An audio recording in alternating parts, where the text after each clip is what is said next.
everyone! My name is Luna and I'm here to break down everything that happened in episode 1 of campaign 4 of Critical Role, The Fall of Thjazi Fang. It is so exciting to be starting in a brand new world with brand new characters, and there is a lot to keep track of. So just like with campaign 3, I will be breaking down every episode, explaining all of the juicy lore, walking through all of the character connections, which feels especially important for this group of characters, and of course wildly speculating about the episodes to come. If you want to go on this journey with me, then make sure you are subscribed and get in the comments letting me know all of your theories and predictions. This video is a bit longer than they usually are because there's just a lot to cover. We jump straight into Ahriman with a cold open, no announcements, no world intro, no nothing, straight into the life of Hallandil Fang. Trying in this moment to hold on to the spirit that has buoyed him through his life. Maybe not doing as well as he'd like to in this moment. Hal is an orcish man and he is heading to the execution of his brother, Thjazi Fang. Hal is played by Liam O'Brien and he is a bard. We don't know yet what subclass, but I am willing to bet that he is playing the tragedy bard from Tal'Dorei Reborn. It was practically written for him, and what better place to introduce such a character than at the tragic events that unfold throughout this episode. Many of the scenes take place in a neighborhood called the Rookery in Hal's home, which is apparently a modest one, but it does have lots of bedrooms and seems really big, and I think we all know that owning a home like that on a modest salary is the real fantasy here. We learn a fair amount about Hal. We know he has 2 daughters, Shadia and Hero, and a son called Alagar. And to be perfectly honest, I am not looking forward to how much Liam and Brennan are going to make us cry putting these kids in this story, let me tell you. We find Hal standing under the Guardian Wall in the city of Dol-Makia, which is on the continent of Pacitar. We do not have a map yet, but fingers crossed we will see one soon as we learn more about this land. The Guardian Wall is carved with imagery from the Shapers' War, a war that took place 70 years ago when mortals fought the gods and won. There were 7 gods, also known as Shapers, and the war started because orcs, who had been shaped by the god of war and suffering, decided that they didn't want such a god determining their fate. And they made weapons of godly destruction. Unlike events of another Critical Role world, all the gods banded together against the mortals and were ultimately killed. Not all mortals were on board with this, of course, and we meet one such mortal a little later on. At the Guardian Wall, there are crowds of people ready to witness the execution of Hal's brother, Thjazi Fang. This is an unprecedented execution because it is the first to be carried out under the authority of the Chamber of Lords Advisory to the Revolutionary Council. From what I can gather, the Revolutionary Council is the one which led the war against the gods and now governs the city, and the Lord's Advisory seems to act on the interests of the noble houses of Dol-Makia, the sundered houses, and kind of petition for their interests. We later learn that Thjazi was a respected leader during another conflict known as the War of Axe and Vine, and many of the PCs served either with him or under him, so it's kind of come to a shock to many in the city that he is being executed. However, we know he was involved in a rebellion against some, maybe all of the houses of the city about 12 years ago called the Falconers' Rebellion, so it's unsurprising that they want him dead. We don't know a huge amount about that rebellion just yet. Like, we know that some other characters also were in the rebellion, but they're not getting executed, so it seems like there was an accord reached of something. It might be connected to the closing of the doors to Fairy, something we will get into a bit later that crops up a few times. It could also be related to the use of arcane magic, which seems to be either restricted or just outright illegal in the current day. Hal has been petitioning the sundered houses, those houses of the nobles of the city, to spare his brother for weeks. These houses include Einfeisen, Cormorant, Taconis, Halavar, and Royce. But Hal and his friends are not relying on clemency alone. They have a plan to help Thjazi escape, and we meet one of those friends next, Azune Nair, played by Luis Carrazzo. Azune is a paladin sorcerer multiclass, very interesting combination, and he is an arcane marshal of the Revolutionary Guard, a soldier who once served under Thjazi. Azune is human appearing, but he has eyes that are very much not human, that look like a sunset over the ocean. I'm really curious what kind of powers and abilities he's going to show. Later in the episode, we do see him use a child's bracelet as a spellcasting focus, and the character art depicts magical energy, which looks kind of like thunder and lightning to me, so I wonder if he will maybe take the Oath of the Open Sea paladin subclass and or the Storm Sorcerer subclass. Both of those subclasses are from D&D 2014, but hey, it's probably really easy to convert them to D&D 24 when you have Chris Perkins and Jeremy Crawford working for you. As Thjazi is marched up to the gallows, Azune casts Detect Magic, scanning him for illegal glyphs or wards, but he's actually hoping to see one as this is part of the escape plan. somebody was supposed to place one there. And as an aside, Brennan said in the cooldown that if Azane had said this person's name, this scene could have gone down way differently, like rather than just saying somebody. And I would love to see what that diverging path looked like. But yes, as planned, Azune senses a magical glyph on Thjazi and telepathically messages him to tell him so. He also passes on a message from Hal. Hal says he's here with you until the end. And you've always been a hero in his eyes.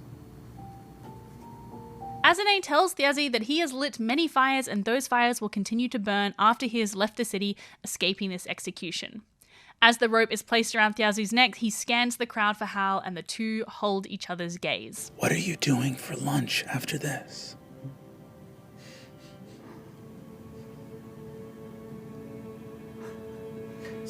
What, you didn't plan a funeral? Don't you like me at all? If I don't see you for a long time, you're my hero. Brennan calls for the first roll of the campaign, an insight check. Natural 20.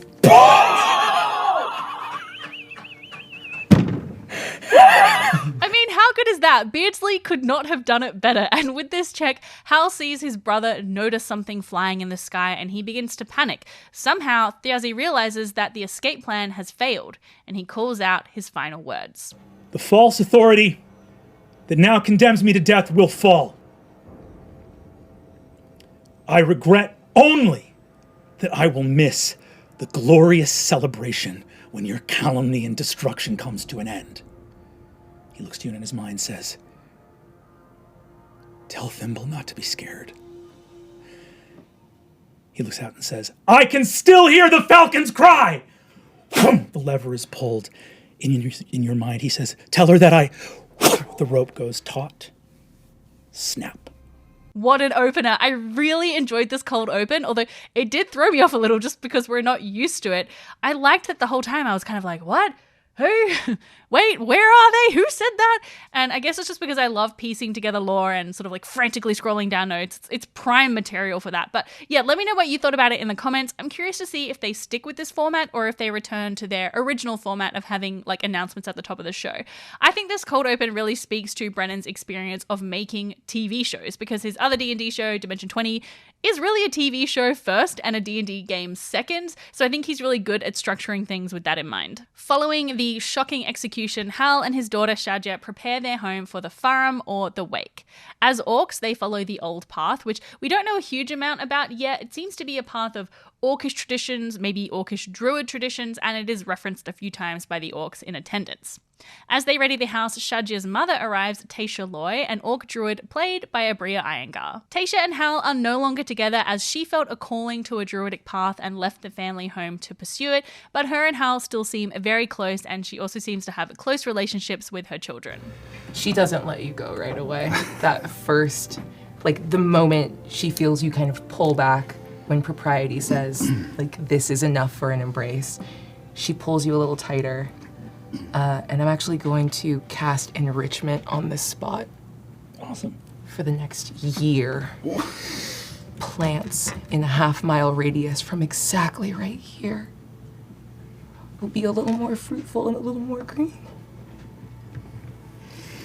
I place my hand on your cheek. I'm sorry. Again, we don't know for sure yet what subclass everyone is playing, but a good guess for Taisha is Circle of Wildfire, which is also from the 2014 rules and was what Fern played in Campaign 3, because Taisha summons a wild companion, a deer called Hala, and I think the fire aspect could work for the little that we've learned of Taisha's family house Loy. It's referred to as the House of Soot, Scale, and Smiths, and it's also a very well-known family, so I'm going to throw a guess out there that House Loy were responsible for arming and armoring the rebels in the Shapers' War, a feat which would surely grant them some prestige. Also, a fun little detail about her deer companion is that in her character art, her staff has a deer head and her boots are also cloven. With Taisha is a young man of House Taconis, Octus, played by Alex Ward. Octus is a wizard, and a lot of people are betting on him being a necromancer wizard, but I wonder if he could be using the Plague Doctor subclass, which allows you to create alchemical concoctions and potions. He has a very like Dr. Frankenstein vibe about him with the syringe and those potion bottles, so I think it would be a really like fun spin. Octus has a familiar, a fox called Pin, that is a bit sewn together. It has a leg from another fox and 2 button eyes. It's extremely creepy and weird, and I love it. As they arrive at the house, Taisha and Octus discuss what went wrong with the plan. They were both supposed to escort Thjazi out of town, and they don't know how it went awry. Soon after, Azune arrives with the body of Thjazi, and eschewing all formal ceremony, he picks it up and carries him into the house, remembering a time when it was Thjazi who carried him during a battle.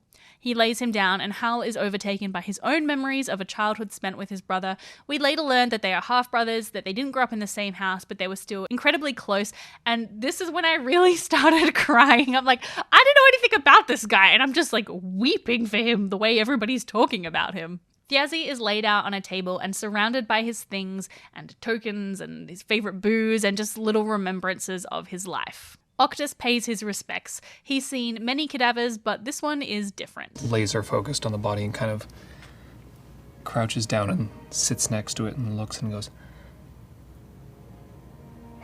"Hi, it's been a long time. Sorry I didn't see you before you. You look good. Doesn't look too bad on you, actually. You seem to be retaining your color. I don't know, I just thought Thanks. Many guests begin to arrive for the wake, including a woman Thjazi would have known very well, the commander of the Torn Banner, an ancient orc warrior called Loza Blade.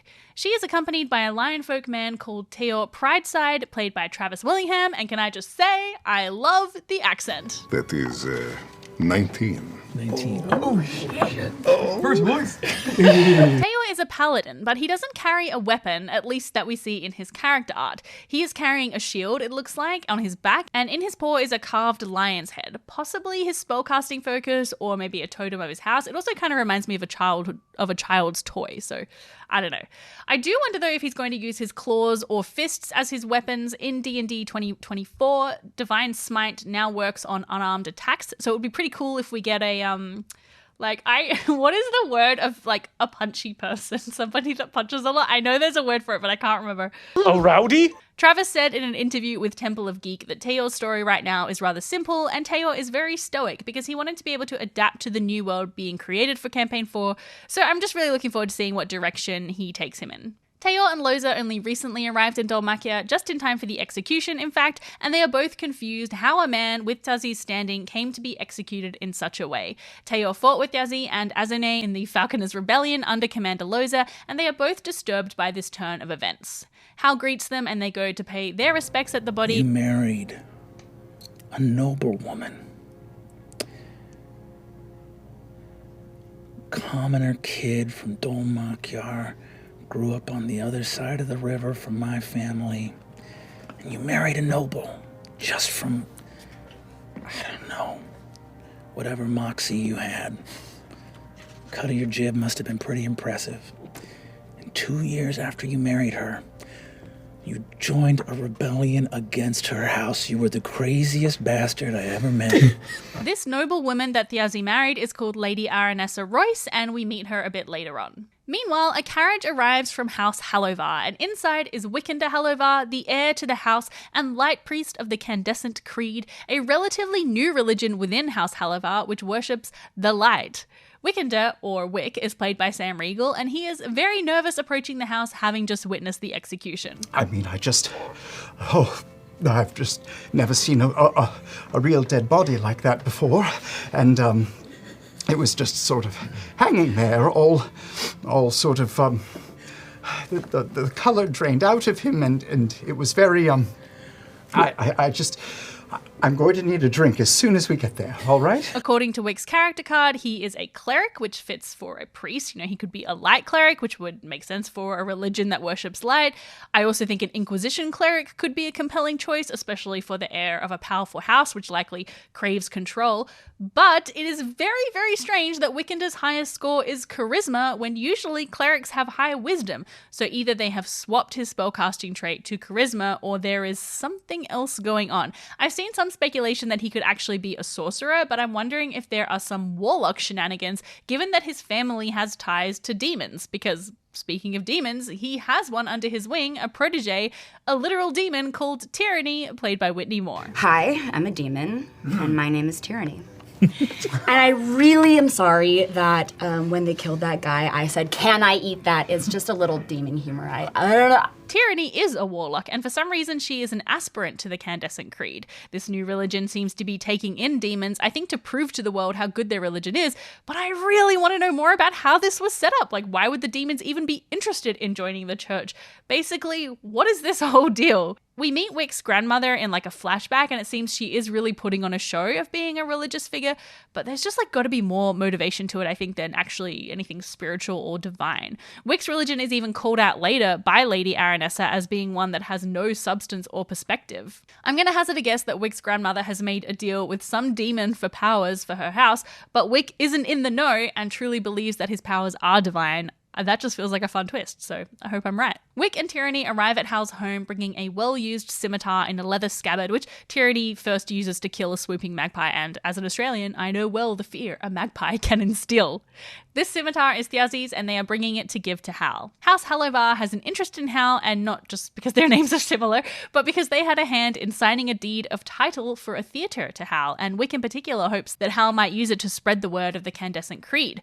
I can't help but wonder, though, if this theatre deed, which granted Hal did campaign for a long time to get, but I wonder if it was given to him as a kind of bribe for the death of his brother. Perhaps House Halovar, who was instrumental in his execution, would hope that Hal wouldn't kick up a fuss about Thjazi if they are like his benefactors. I don't know. There are just so many strands to this political web already, and I love it. Inside the wake, Wick is feeling pretty awkward because, yeah, it is kind of awkward to be at the funeral of a guy that your family executed, but Tyranny has no qualms at all and makes herself right at home, barreling into the kitchen to make Wick a cocktail to calm his nerves. She meets Hal's business partner, Olgerd Akret, and recognizing that she is new to the way of mortals, he explains to her that she is being kind of rude. Something we do here in the realm of mortals is sometimes do things that we don't want. Why? And sometimes, and actually maybe even more critical, not do things we do want.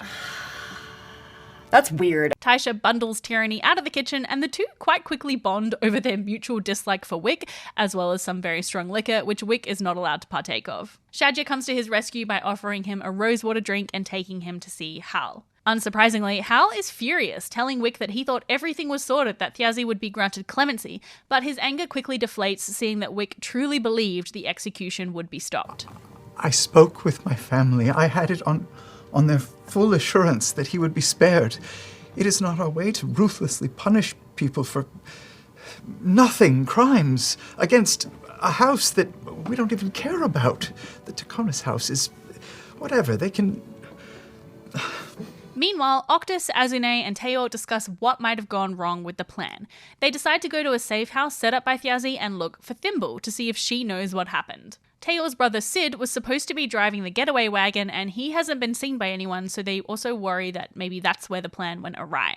Arriving at the safe house, though, they see signs of a fight, with blood smeared everywhere and signs of bodies being dragged away. Teor, with his keen sense of smell, catches a scent of honeysuckle, and following it finds a dim light fading inside a grate, and we meet Laura Bailey's character, Thimble. Thimble is a fairy rogue, and a proper 4-inch sized fairy, which makes me so happy. I really hated how when they brought fairies into D&D, they made them small-sized instead of tiny. It just makes no sense. So I'm so happy that they are committing to a actual tiny fairy creature. I love that her strength is 3. You know, she's not going to be doing much lifting and pulling. However, her dex is 20, so she's very, very nimble. She looks to be about 18, which is older than the last time Teor saw her, and we learn that ever since the doors to fairy closed, Thimble lost her immortality, and she is now aging as mortals do. And right now, she's not doing very well, as Laura's first action is to roll death saving throws. What a way to come in. With 2 fails and 2 successes, Brennan has everyone roll initiative, and thankfully Teor rolls high. He rips the grate off and casts Cure Wounds, bringing her back. She immediately starts to panic about Thjazi, and the others break the news. It didn't work. I'm sorry. And the disguise self melts.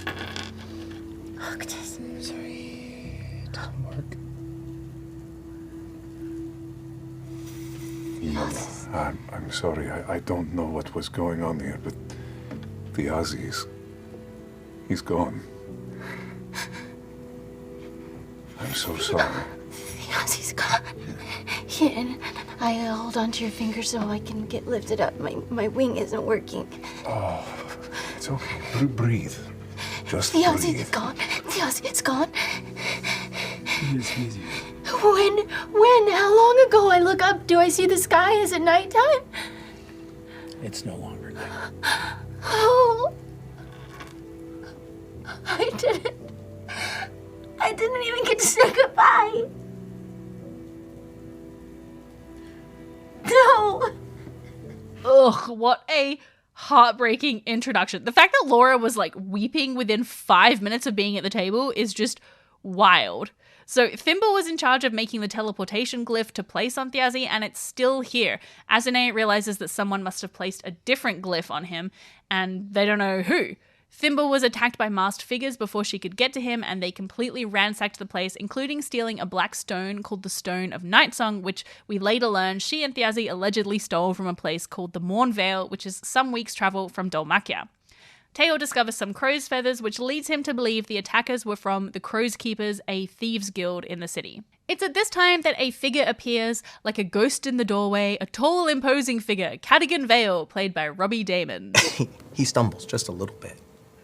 That aura goes away, and as he stumbles, he leans against the door. And you can tell, he's been drinking. Yeah. And that takes away, it diminishes him and the sort of aura that he's putting out. But he recovers quickly and does his best to make a joke and says, I thought this was going to be a funeral, not a reunion. The sigil that Octus had started burning into the air fizzles. I have that effect on many. That voice paired with that character art. Cadigan is accompanied by a large wolf called Wolfric, who Octus's familiar pin immediately recognizes. They've been hanging out in the forest together. Cadigan tells them he was following them. He and Teo go way back, but it's actually been about 10 years since they've seen each other. But before Cadigan can tell them why he's there, Thimble interrupts, asking to go and see Thjazi, clearly in shock and grieving. Apparently Thjazi and Thimble did everything together, were partners in crime and in all things, and she is very distraught. So the group head off to Hal's.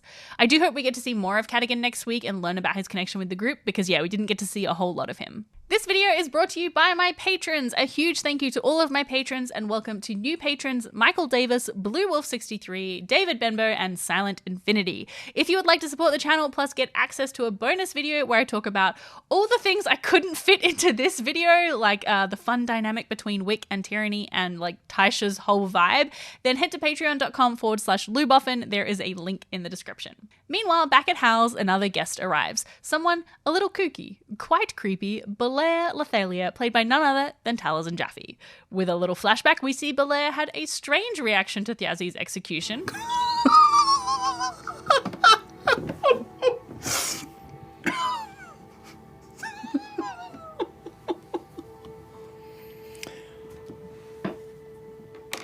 Fuck. And he is a rather strange man. He wears a mask which magically moves as if it were a real face, and behind the mask there are no eyes, just pools of black with 2 blue pinpricks of light. Despite this unsettling visage, Hal greets Bolaire warmly. The two are actually good friends. It's unclear what relationship Bolaire had with Thjazi, though I think it's sort of hinted at being a negative one. Taisha also knows Bolaire and has a silver box to give him.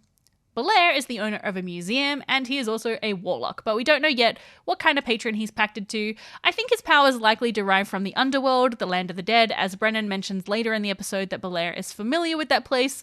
Plus, he's got like the whole spooky eyes thing going on. But if you have any theories, please let me know in the comments.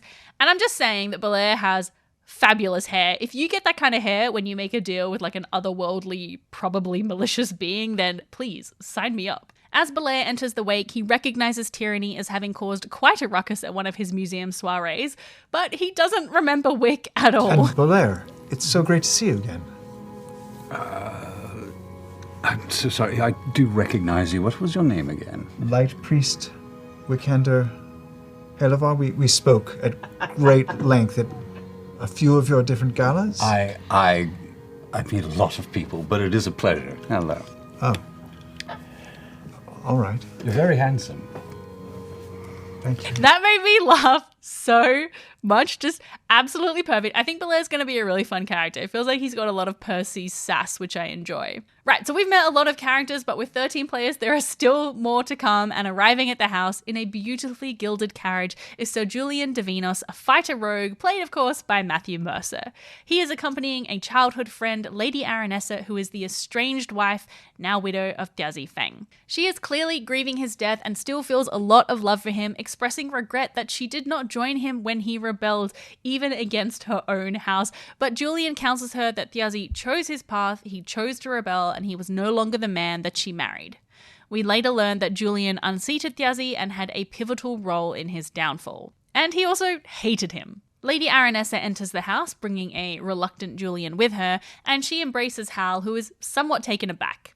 Wick expresses his condolences for her loss and is completely oblivious to her absolute rage and fury at him and, by extension, his house. She mocks his religion, and Tyranny pulls Wick away before he can unintentionally provoke her further. Just as Aranessa is furious at Wick, Tysha is furious at Julian and tries to corner him to speak. However, they are distracted by the arrival of Murray Magnessen, a woman who appears to straddle the boundary a little between the noble and criminal elements of this gathering. And I feel extremely normal about her, and I'm looking at her character art so respectfully. She's not afraid of color. And even though it is a funeral, you know, she has to show off her proudest asset, which is her big old rack. And,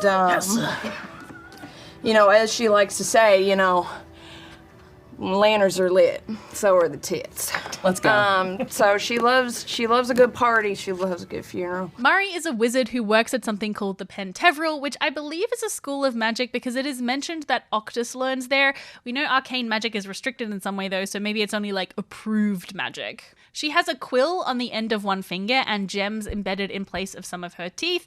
While everyone is distracted by Murray's entrance, Julian takes this time to go and pay his respects to Thjazi. The only shame is I couldn't watch you die twice. And then I walk away. Of course, we knew this was coming, as many of the cast alluded to it in some of the promotional videos that Critical Role released before episode 1. You know, they straight up called Julian a piece of shit, but I am very intrigued by him. He really gives me like Jaime Lannister vibes, you know, handsome and charming, but like loyal to a fault, to the point of being a real piece of shit. I have no doubt in my mind that Matt has got some incredible stuff in store with Julian, and honestly, what a blessing it is that we get to see him as a player character in a full campaign. Like, it's just gonna be amazing. Julian is a fighter and rogue, and I really think he's going to have some swashbuckler vibes. I mean, the whole outfit is giving musketeer, and he has this rapier, which just screams swashbuckling and duels. I get the feeling that Julian is the kind of fighter who knows all of the formal, fancy rules of engagement, but he also knows how to fight dirty when it really comes down to it. Tysha finally corners him and tells him that it's time to talk, so the two head outside. As they do, Bolaire notices, with a nat 20, an iron nail above the door, which is a fairy ward that begins to glow slightly as Julian passes underneath it, and a shadow is born into existence and follows him out. Plus, Bolaire can sense that the state of protection that Thjazi's body was placed under, with the rituals of the old path that have occurred during the wake, has been marked or changed somehow. So, yeah, I don't know. Everyone, hit me with your hot theories about this. My guess is that the shadow is not necessarily something of Julian's, but more a product of that protective spell. Maybe some curse of the old path has now befallen Julian, or perhaps Thjazi's spirit is looking for revenge.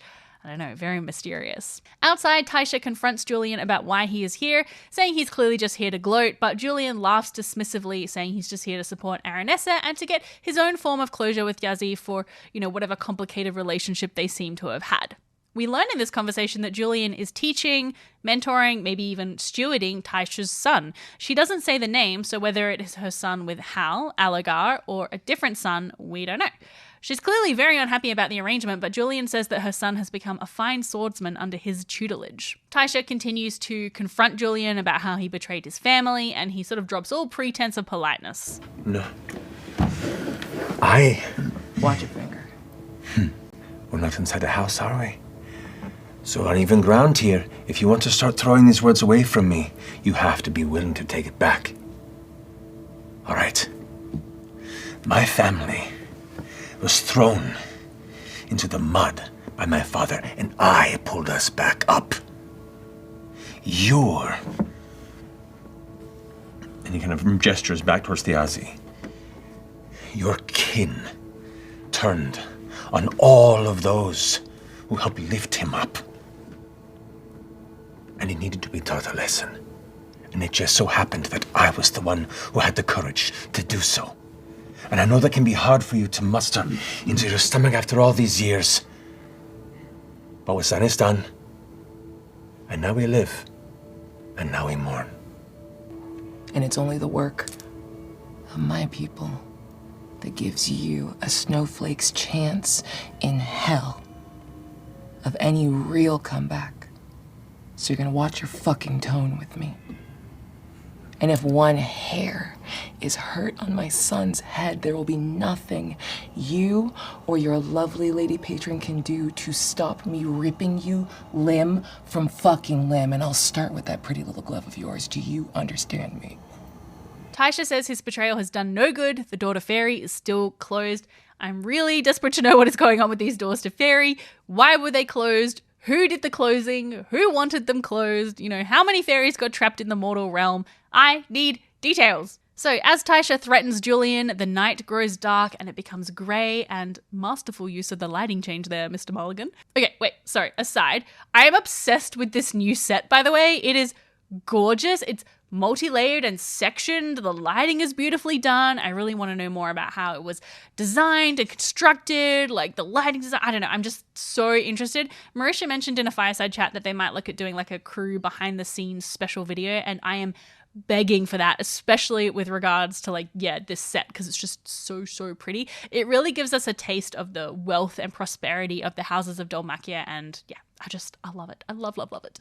Anyway, sorry, back to the game. So the temperature drops drastically and an ancient centuries-old figure walks up the street, and we meet the final PC, Vaelus, an elven paladin played by Ashley Johnson. She carries an incense censer, which mechanically Ashley has mentioned is a whip, very cool, and she wears a chainmail veil of mourning, not for Thjazi, but for her god who was killed 70 years ago. She enters the house and introduces herself as a sister of Salandri, the goddess of life, the Green Mother, the shaper of elves. Vaelus is not here to mourn Thjazi. Instead, she is here to recover something. That man is a thief, and he stole something that belongs to me. And I intend to get it back. I don't mean any trouble here. My apologies to everyone. A brother. A lover.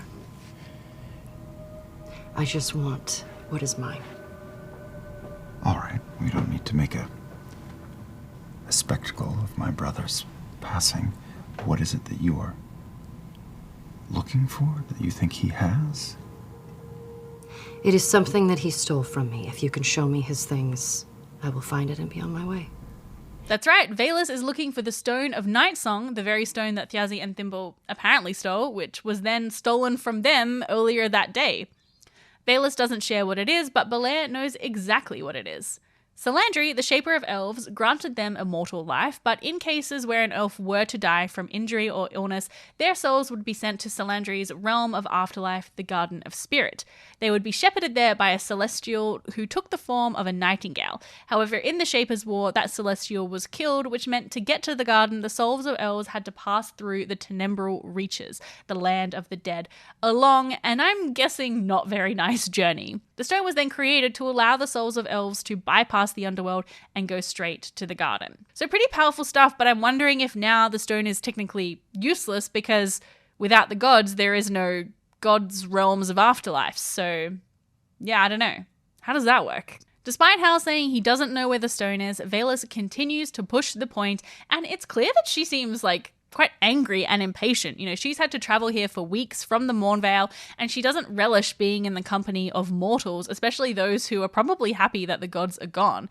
Again, no explicit clues to Vaelus' subclass, but I think it would be very cool if she was an Oath of Pestilence paladin. I just love the idea that with the Green Mother gone, her powers would turn to those of pestilence and decay. I think that's really cool. Bolaire confronts Vaelus asking what she's doing here, and she says it was he who led her into the city, And yeah, I'm curious to know what Bolaire's role is in all of this. I'm guessing he knew Thjazi had the stone and tipped her off, but he's quite unhappy about her behavior in Hal's home. So yeah, I don't quite know how he fits into this. Meanwhile, Tysha goes with Hal to retrieve the silver box that she needs to give to Bolaire. Vaelus notices all these signs of fairy protection around the house and asks where the small one is. Mari says, oh yeah, where is Thimble? And at the sound of Thimble's name, the silver box that Tysha is holding flicks open, and inside... Shattered ceramic. Black clay, hidden in the box, begins to move together into the shape of a mask, much like the one downstairs on Bolaire's face. Ty? This was the last thing. Thjazi asked me to get it. I don't know what it is. Well, that really was an incredible opening to Campaign 4. Brennan did such an amazing job segueing between all the different characters and helping them all fit together into this like big narrative tapestry. I know a lot of people are sort of already comparing this to previous campaigns. I've seen a few posts like that, but I just think it's impossible to do because the vibe is so different compared to the others, and it really does feel like a whole new show, but in a really good way. We're going to see all of the characters like this kind of swapping in and out for the first 4 episodes, which have been dubbed the Overture, but after that they will be splitting into separate adventures. Something that I really like about the splitting up is it means that we can have characters who are in conflict, like Tysha and Julian, and characters with different motivations, like Thimble and Vaelus, without it feeling like someone is sort of hijacking the party. You know, it's always really tricky, I think, to play conflict between PCs, and I think because ultimately you are usually working towards a similar goal, you should have to resolve those conflicts, but I love that this affords the opportunity to lean into and to use those conflicts between, you know, the different tables, different houses, factions, etc. You know, whether that actually comes to pass, we'll have to see, but I think with Brennan leading the cast, they can absolutely pull it off. It's going to be a challenge to keep track of everything once they start splitting off, but that is what I am here for. So if you haven't already done so, please make sure you are subscribed so that you don't miss a breakdown. And if you would like to take a walk down memory lane, you can see all of my Campaign 3 recaps and breakdowns in this playlist right here. Some of my older ones are, you know, I was figuring it out if you go back to the beginning, but just, you know, they get better. And if you want to hear me chat even more about this episode, you can find a bonus video over on my Patreon. There is a link in the description. I can't wait to read all of your thoughts and theories in the comments, so please tell me everything, and until next time, bye! Have some chicken fingers, children.